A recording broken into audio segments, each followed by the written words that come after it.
You're watching Toyota Sports Extra with Lina Washington. Welcome to Toyota Sports Extra on ABC 10. I'm Lina Washington, and happy Father's Day to all you awesome dads out there. You're all cool, but this guy is the best. He's my hero, my dad, Robert Washington, a college football national champion with Notre Dame. He's my biggest supporter and soon to be a cancer survivor. He's the reason why I love sports, so thank you, Dad, for all that you do, and thank you, all you dads, for all that you do. We are here at Jim Soker Field at Aggie Stadium on the campus of UC Davis, catching up with a couple collegiate athletes putting their programs on the map. Hey, ABC 10, welcome to my crib. Just kidding. This is the new training facility for Kings Guard, which is the new NBA 2K team for the Sacramento Kings. And the fans were hoping to see a sweep. They had the brooms out here taking pictures here at center court as the confetti has fallen here at Oracle Arena for the second straight year. There's no denying the Sacramento area pumps out football talent left and right. But here at Folsom High School, you will be watching the college football stars of tomorrow right here on this blue turf on any given Friday night. Come on, you got this. Oh! Boom! There it is. Oh! Goal! Oh, stop. All right, I can confirm kicking an extra point is a lot harder than it looks. The JV football team is about to take the field for practice, but they will not be going full tilt. And that's because you can't see the hills behind us, which is a clear indication that the air quality is unhealthy for these athletes. Sacramento's own Cameron Champ just wrapped up his first round at the Ellie Mae Classic. You can see him practicing here with Warriors guard Stephen Curry, who he was grouped with earlier today. And with this show of support from former players, legends, Hall of Famers, I mean, that has to mean something. You have all these players, and it was just like a homecoming. A lot can happen in 12 years. In 2006, the first tweet was sent. Facebook just became available to non-college students, and this was the #1 song. 'Cause you had a bad day, you're taking one down, you sing a sad song just to turn it around. And 2006 was the last time the Kings made the playoffs, the 12-season drought, now the longest in the NBA. 4, 3, 2, 1. Listen up, y'all, 'cause this is it.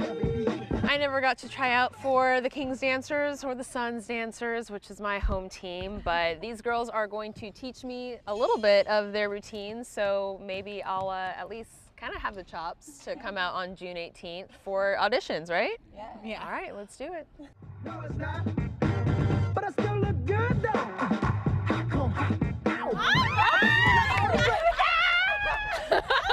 What is your initial reaction seeing Lina?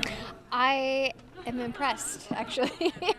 She's picking up really quickly, getting the choreography, getting the style down, so she's doing a great job, actually. If I don't come back to ABC 10, y'all can find me on the Kings Dancers, okay? Okay. You don't have to have been a dancer your entire life. As long as you have athletic ability and talent and are personable, we want to see you at auditions. 5, 6, 7, 8, and a 1, 2. So there are potentially 32 open spots for dancers here in Northern California. Plus, it's a chance for them, if they need a little more development, they can start out in Stockton and then hopefully work their way up to the Sacramento Kings Dancers. If you can envision yourself in uniform, then that confidence will exude out, as you're performing, and the judges will see that, and what's meant to happen will happen. If it doesn't happen, try again.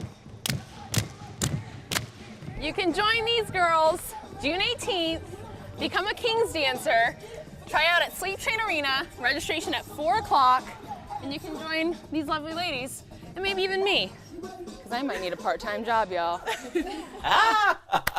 She's so good. She is so good, you know that. And she did all that dancing and then delivered those lines. Now, summertime is prime time for student athletes training for their upcoming seasons, and for UC Davis volleyball star Mahalia White, this summer is going to be particularly big. White is coming off a stellar freshman year where she made history with the Aggies, but building on that success isn't what's fueling her to come back even stronger. On the court, I'm going to be aggressive, play hard, and I like to intimidate my opponents, but off the court, I'm open and very inviting and very friendly to everybody. Her smile could light up an arena. I'm a pretty good athlete, I would say, where I think I pick up on stuff very easily. And her presence was felt immediately within the UC Davis volleyball program. Freshman of the Year, 6-time Freshman of the Week. She broke records. And I know she said I keep telling everybody, but I'm proud of what she accomplished. Patsy White is the proud mother of Mahalia White, the star freshman who put the Big West Conference on notice last year, leading the Aggies in kills and proving to be a spark plug for the program. And to think she did all of that and played and accomplished all of that while she had cancer, and we didn't even know it. I've never had an injury, so I was honestly kind of naive about what I was actually feeling.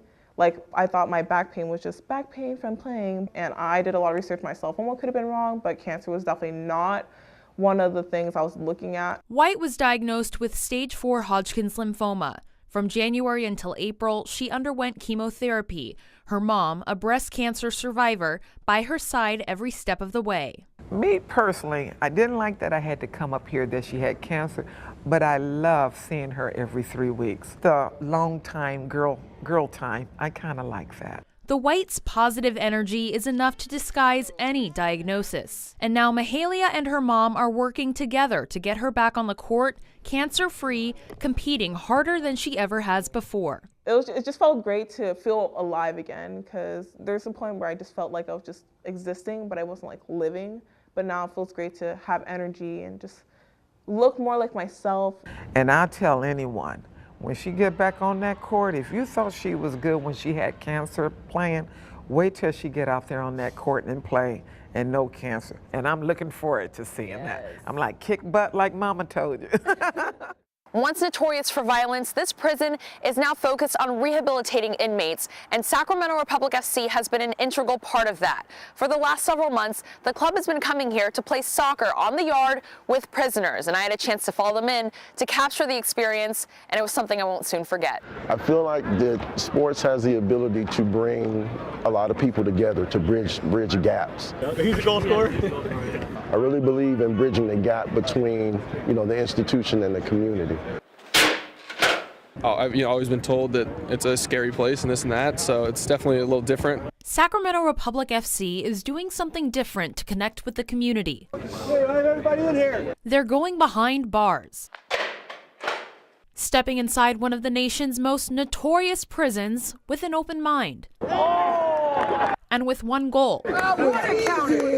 Rehabilitation can come in a lot of different shapes, forms, and fashions.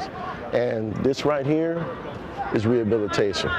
Once a month, you can find Sacramento's pro soccer team on the yard at Folsom State Prison, playing a pickup soccer game with inmates, many of whom have been locked up and disconnected from the outside world for more than a decade. I've been here at Folsom Prison for about 8 years. And been currently incarcerated for 17 years. But for about an hour, once a month, inmates like Lou feel free again. The club is using soccer as rehabilitation. To play with these guys in here, it's like, for me, it takes away from everyday life that I have to go through in here.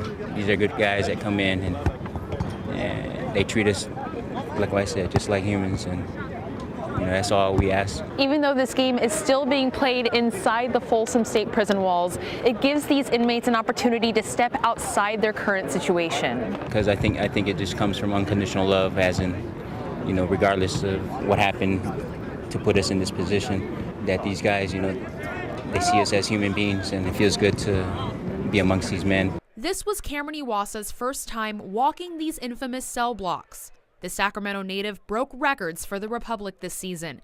He's the son of law enforcement, but that didn't change his perception of the players he saw on this dirt field, surrounded by armed guards and barbed wire. Obviously, growing up the son of a police officer, you get a little bit different viewpoint on a lot of things, but I think on the surface, most of these guys are pretty good dudes that had an unfortunate incident or two, and that's really what it comes down to. And, so far, everyone I've talked to has been awesome.